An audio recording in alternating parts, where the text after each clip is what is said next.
Once robbed my whole gym. The whole gym.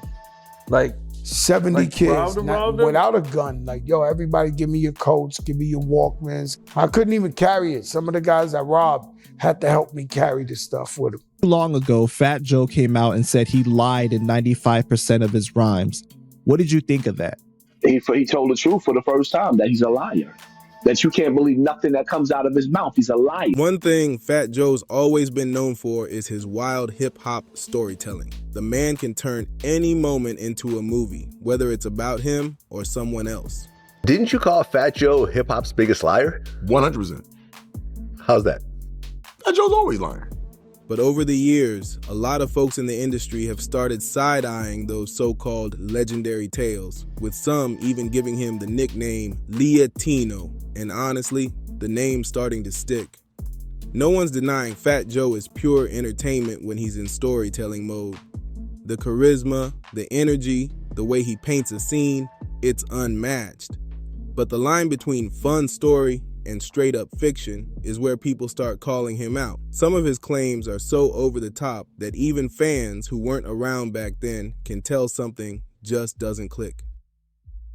Take one of his most infamous and flat out ridiculous stories. Fat Joe once claimed that back in high school he robbed his entire gym class. Not a few kids, the whole class. According to him, that was about 70 students. And get this, he says he did it with no weapon, just walked in and somehow scared 70 teenagers into coughing up their stuff. But here's the part that really makes people shake their head. He swears he stole so much that he couldn't even carry it all, so some of the same people he was robbing actually helped him carry the loot out. Once robbed my whole gym. The whole gym.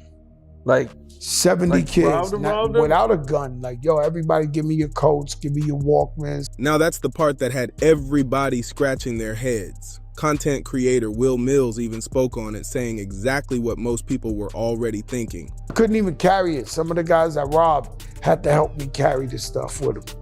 That whole story just doesn't add up. First off, the setting alone makes it sound suspect. A gym in the Bronx, back in those days, there's no way something like that goes down without chaos breaking out. Then there's the number, 70 students, and somehow not one person tried to fight back, run, or even question what was going on. They just stood there and handed their stuff over. He said he robbed a whole gym. A Bronx school gym. The Bronx. Mills tried to give Joe a little credit, saying maybe he did snatch something from a couple kids back then, one or two, sure, that's believable. But 70 in one go? And then getting help from the same people he just robbed? Yeah, that's where the whole tale falls apart fast. And that's just one example. Fat Joe has dropped plenty more eyebrow-raising stories, one of the biggest being his claim about Tupac. Some of these might just be exaggerations, because I'm pretty sure he probably robbed maybe one or two, because I knew dudes that I went to school with like that. But 70? Come on. Come on. Back in 1995, during the peak of the East Coast versus West Coast beef, Fat Joe got on the radio and made comments that, according to him, ended up sparking tension with Puerto Rican inmates who supposedly had his back. According to Fat Joe, Tupac somehow caught wind of this so-called drama and personally called him from prison. And they asked me the question, yo, Joe, what you think about Tupac and all that? I said, yo, he's cool, but, you know, if they step to me, it's gonna be Tupac's locked up upstate in New York. The Puerto Ricans hear that, and they're like, Poppy, Tupac got beef with Fat Joe. Asking for help with a Puerto Rican inmate who was supposedly giving him problems. Joe claims they talked it out, cleared the air, and there was no bad blood. He even says he sent word to his guy, Charlie Rock LD, telling him to hold Pac down while he was locked up. Get a phone call from Greg Nice, who pretty much put me in the game, one of my brothers. He said, yo, Joe, I got Pac on the other line. I was like, Pac? But in a recent interview, Tupac's cousin, William Lassane, straight up shut that story down. Tupac was like, yo, these Puerto Ricans is on me. Like, you said something in the radio. I don't got a problem with you, Joe. Like this, I know what's up, this. And so, you know, we sent the kite out to the Puerto Ricans and be like, nah.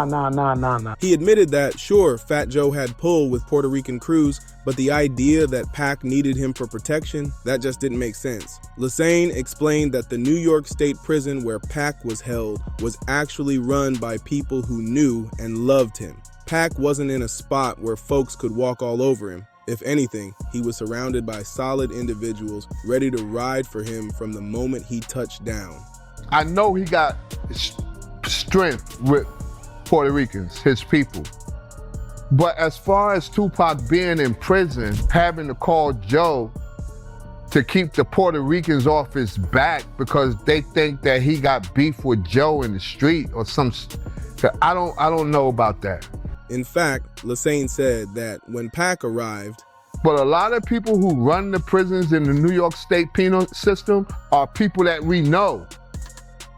They people that love us. They family members. People were already waiting with care packages, ready to look out for him. And Pac didn't even want their help. He wasn't in a prison where people was going to walk all over him. That wasn't going to be the situation. He was in prison with people who were strong. The only reason he was moved out of general population and into segregation was because of his ties to these powerful figures. Prison officials didn't want any drama kicking off, so they kept him separate. First got into Clinton, there were people already with care packages for him. Like strong people that is telling Pac, if you got problems, let me know. I'm gonna make sure that the COs know blah, blah, blah, and this and that. And Pac telling them, nah, that's all right. I don't need none of you guys to help me with. So the whole idea that some random Puerto Rican inmate was pressing Pac so hard that he had to call Fat Joe for backup, yeah, that just doesn't line up. And that's just one time Fat Joe's been caught stretching the truth. Another recent bombshell came out about Big Pun, and this one hit way deeper. For years, Joe publicly claimed that after Pun passed, he looked out for Pun's wife and family. He said he gave her money, helped her start a business, and made sure she was good financially. Sounds noble, right? It's knowing Pac's connection with some of the strongest people in Clinton, taking him out of population and putting him in segregation so that he don't incite anything. Does that make sense to you? That some Puerto Ricans is gonna put pressure on him so that Pac can call Joe of all? Well, according to Gangugu Roach, a guy who specializes in recovering publishing money, royalties, and lost earnings for artists' families. After he passed, she had hundreds of thousands of dollars. I thought I did the right thing. She spent the money unwisely, right? She comes back and says, Joe, I'm doing bad again. We give her a check out of our pockets. We say, yo, we gotta take care. That couldn't be further from the truth. Gangu revealed that he actually took Fat Joe to court on behalf of Pun's wife after discovering Joe had been pocketing Pun's royalties for 14 years. It was all over the radio basically saying, I gave her $750,000, I gave her $250,000, I told her enough's enough. Everybody bought it and believed it. It was all lies. In mediation, we had him admit that he never gave her a dollar in his life. Oh, so he didn't give her no Nothing, not a dollar in his life he never gave her, period. Allegedly, Joe was generating fake royalty statements and teaming up with Jelly Bean Benitez to send these bogus reports straight to Poon's wife. Eliza, after he passed away, Joe was telling her that, oh no, he owed me money. You know what I'm saying? Then all of a sudden, a bunch of fake royalty statements started to come biannually. Gangu says she had already tried hiring multiple lawyers before him, but none could get results until he stepped in and blew the lid off the whole thing in court. And here's where Joe's lies start stacking high. Not only did he claim he gave Pun's wife money. For about 14 years, from about 2000 to 2014, fake royalty statements was coming out. 2000 to 2014? Yeah. Joe used Jelly Bean Benitez as a publisher. Jelly Bean Benitez was Madonna's ex-boyfriend from the early 80s. He produced a bunch of Madonna records back in the early 80s. He remixed, he DJs now. When Gangu says she didn't see a single dime, but Joe also went on interviews saying there was never even a court case. Meanwhile, the case absolutely happened, and Gangu couldn't believe how easily people just took Joe's word for it. Once I got the royalty statements, the same stuff that they had, it probably took me like a minute and a half to see the deception. I called her up, told her I paid for the case, paid for the auditor, took him to court. He also revealed that when a Big Pun movie was in the works, the producers actually wanted Joe involved to use his industry influence to help push the film. But according to Gangu, Joe allegedly tried to pull one of the dirtiest moves yet, refusing to help with the Big Pun movie unless Pun's wife went public, saying he never stole from her. And of course, she refused, because according to Gangu, he absolutely did steal from her. At that point, Joe's not just a storyteller, he's a straight up thief in her eyes. Trying to do a Big Pun movie and stuff like that, right? And basically, we were like, hey, let's get Joe involved. You know what I'm saying? Because it's gonna be bigger with Joe. If you do it without Joe, Joe can get all these other people involved. But he was basically saying like, well, if you go on Instagram or if you go out there and tell publicly that I never stole from you, then I'll work with you. Otherwise, I'm not working with you. She's like, why would I do that? You stole from me. Yet somehow, people keep swallowing his stories like they're gospel. Another wild example of Fat Joe's flip-flopping tales comes from a bold claim he made about none other than the notorious B.I.G. Mediation. He basically said that he never gave her $1, zero. So the $750 he was talking about, he lied. The $250 he's talking about, he lied. As you see now, people are starting to see that he lies a lot, but I don't understand why nobody reprimands him. In 2023, Joe sat down with Cam Capone and dropped what he clearly thought was a mic drop revelation. He claimed that back in the day, he and Biggie had recorded an entire project together, a full album with 8 to 10 tracks. But according to him, we never got to hear it because the whole thing was scrapped and most of it destroyed. Why? Joe says the songs were too disrespectful, packed with dices aimed at Tupac. Now on the surface, it almost sounds believable. Joe and Biggie did know each other, they were both New York heavyweights, moving in the same circles, and they respected each other's grind. Bunch of songs, you know what I'm saying? But they was like really disrespectful and hateful, and so he died and Tupac died. And how many songs did you guys do? I don't know, but a couple, not maybe 8 songs, 10 songs, like that. So at first people were like, okay, maybe, but when fans started connecting the dots, cracks in the story appeared fast, especially when you compare Joe's own past statements. Let's rewind to September 2018 when Joe was on Vlad TV. Back then, he told a very different version. He said they'd been working on an album, but only managed to record 4 songs before the idea fell apart. He even claimed Puff Daddy and the Hitmen were producing it, and it gets even more inconsistent in March 2021. When Joe went live with Swizz Beatz and Timbaland during the Verzuz craze, the story switched up yet again. This time, Joe claimed he and Biggie had done 5 tracks together, but then came Lil Cease, one of Biggie's closest people, and he wasn't letting that slide. In December 2021, Cease hit Vlad TV and gave real insight into how Big felt about the East Coast versus West Coast beef. According to him, Biggie hated the idea of adding fuel to the drama.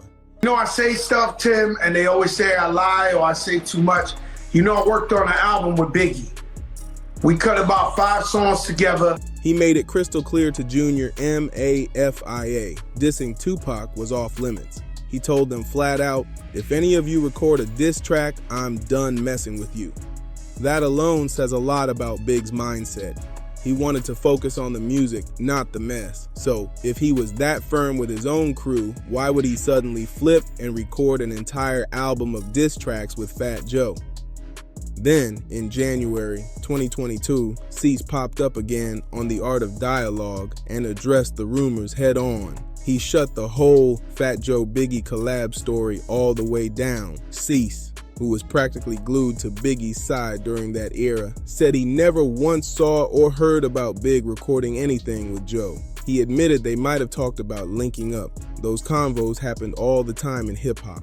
But as far as actual songs, Cease says none ever existed. And he made one more thing crystal clear. Biggie wasn't the type to go all out with diss tracks. Sure, he'd throw a slick jab here and there, that's just part of the culture. But a whole tape filled with shots at Tupac, that wasn't big at all, especially when the beef was already spiraling out of control. There's also this mysterious rumor floating around online, whispers about an old world star hip-hop clip from years back, where Diddy himself supposedly addressed the whole Fat Joe Biggie album claim. I seen an interview from Fat Joe, and he said that him and Biggie was working on an album together, and he said that they had a whole lot of Tupac disses on the album. How you feel about him saying that? I don't think so. I'm sure I was around for a lot of stuff, and I didn't hear none of that at all. The story goes that Diddy flat out denied ever hearing about it, but here's the kicker. No one can find that clip anymore. It's like one of those lost relics of hip-hop internet history. Maybe it was real, maybe it never existed. What's interesting is how fans refuse to believe Diddy would just let a full Biggie project vanish, especially back when posthumous releases were raking in major money. Diddy's a businessman. If there was unreleased Biggie music, odds are he'd put it out, unless there was a serious reason not to. On the other hand, if the tracks were really loaded with disses aimed at Pac, maybe Diddy shelved the whole thing out of respect, or just to avoid throwing gasoline on a fire that was already out of control. Then there's Cuban Link, another voice in the mix, who's openly doubted the existence of these so-called songs. Cuban, who's had his own history with both Biggie and Fat Joe, admitted Joe did have a relationship with Big. But he's convinced this album idea is overblown. Cuban Link has called Joe out more than once for bending the truth, and in one interview, he gave his version of events around a song Joe swears was part of this mythical project. According to Cuban, he, Pun, and Joe once hit Diddy's recording studio, where they crossed paths with Biggie. For Cuban, it was his very first time meeting the legend, and after they exchanged pleasantries, Diddy told Biggie to break down what he had in mind for the track. Big wanted a Spanish-flavored intro to give the song a unique twist, something with that gritty Spanish gangster edge. Out of everyone there, Cuban was the only one fluent in Spanish, but being a rookie at the time, he wasn't sure he could deliver. With some push from Pun, Cuban stepped to the mic, and together, he and Pun laid down the intro Biggie envisioned. Big loved it, hyping them up for killing the vibe. Then Fat Joe hopped on the mic to add his own flavor. Here's where it gets messy. Cuban Link claims Fat Joe is now taking credit for the Spanish intro that he and Pun created, and that Joe is using a snippet of this very track to push his narrative that he and Biggie recorded an entire album together. To Cuban, that's a straight-up exaggeration. In his eyes, the truth is simple. There was no album, just one track, created during a collaborative studio moment. So Big, hey, yo, tell them what you want from them so they could do it in the studio. You know what I'm saying? Maybe they could do it. You know, because you say you wanted some Spanish shit. You know what I'm saying? And, Pun and Joe, we was there. And Pun looked at me. I was the rookie at the time, real rookie. Like, oh, shit, y'all want me to do this? So they both put me to do it. Okay? So me and Pun went. So then after me and Pun went and did our stuff, Biggie was like, yeah, he was hyped up. Then Joe went in there and he put his spice on top on a separate track by himself. But Fat Joe's controversial tales about Biggie and Tupac aren't the only ones causing waves. In 2022, he sat down for an interview and dropped another bold claim, this time saying he was the one who got Trick Daddy and Pitbull their record deals. That didn't sit right with Miami hip-hop pioneer Uncle Luke. He used that little snippet right there to sell the fact that he did an album with Biggie. Incredible liar. Disgusting. Who wasted no time blasting Joe on Instagram. Luke came with receipts, saying, I love Joe, but I find this very interesting because I discovered Trick Daddy. He did his first song with me as soon as he got out from being locked up, and he stayed with me. I also discovered and signed Pitbull to the platinum-selling Luke Records label. He did his first songs with me. Because I'm from Miami, I understood how important it was to sign a Cuban rapper. I found him off battle rap tapes. I put him on. I took his made sure that they played it. They wasn't never gonna play it. 6 months later, he was rich. Pitbull. I took his demo and got him signed. Trick Daddy. I took his and got him signed. Maybe I'm missing something here, but I've got the receipts, Uncle Luke said, making it clear he wasn't talking out of thin air. Just because you don't see me in every video or birthday party doesn't mean I wasn't there. I'm the one who found DJ Khaled on Underground Radio Mix 96 and brought him to mainstream radio. Luke's response didn't just stand alone. NFL legend Deion Sanders jumped in, adding fuel to the fire with a comment that had fans buzzing. Tell them, hero, sometimes they forget. Luke's always been that dude. He was one of my heroes and still is. Y'all have no idea what this man fought for. The music you listen to today is because of his heart, conviction, and willingness to fight for what he believed in. After the backlash started heating up, Fat Joe went live with Uncle Luke to clarify his statement. But the whole thing left fans cringing. Joe tried to backpedal, saying he wasn't claiming to have discovered Trick Daddy or Pitbull, only that he was the catalyst for getting them signed. But the video told a different story. Luke looked visibly confused and skeptical while Joe stumbled through his explanation. Fans weren't buying it. They called out how shaky and disjointed his story sounded. Even Trick Daddy himself weighed in, saying that the idea of an East Coast rapper like Fat Joe helping a Miami artist get a deal back in those days didn't add up, especially during a time when tension between East Coast and Southern rappers was at an all-time high. Trick put it plain. Back then, there wasn't a single Southern artist working with or tied to East Coast rappers because the two sides weren't even on good terms. So the idea that someone from the East Coast would scoop up a Miami artist, take his music, and get him a deal with no strings attached. Now, I know you discovered Trick. I know you discovered Pitbull. I never said I discovered them. Luke, I took his demo out of love for hip-hop. In Trick's words, I don't see that happening. Fans agreed his perspective made perfect sense, especially given the cultural divide at the time. Many pointed out how East Coast rappers often looked down on Southern artists, so the thought of Fat Joe championing Trick's music felt far-fetched. Trick even suggested maybe Joe was just forgetful or hallucinating stuff. I say I love Fat Joe, love him like a brother. I believe that he loved me like a brother. As far as him hearing about me or hearing my music and taking it to somebody to hear it, probably did. For me to think that somebody from the East Coast was going to get a brother from the South, let alone Miami, and take his music and go get him a deal with no points, no strings attached, no nothing, that I don't see that happening. The whole situation lit up social media, with people accusing Fat Joe of trying to erase or downplay the contributions of black artists to hip-hop history. To them, it looked like he was inserting himself into narratives where he didn't belong, rewriting history to make himself look like the connector. And if that wasn't enough, Joe's also had to deal with long-standing allegations of being a snitch. He's denied it, but when he addressed the rumors in a video, things got messy. Instead of offering a sharp, convincing breakdown, he went off on tangents, throwing out vague statements that only left people more suspicious. Joe Crack the Dawn has never been a rat in his life, has never told on a person in his life. I kill myself before I tell on somebody. Today's about love or hate. Now, meaning, we call people haters. While Fat Joe still holds a place as a respected figure in hip-hop, moments like these have left a stain on his legacy for some. So if you've been rocking with this breakdown, make sure you subscribe, share, comment, and like this video, because the story's always deeper than the headlines.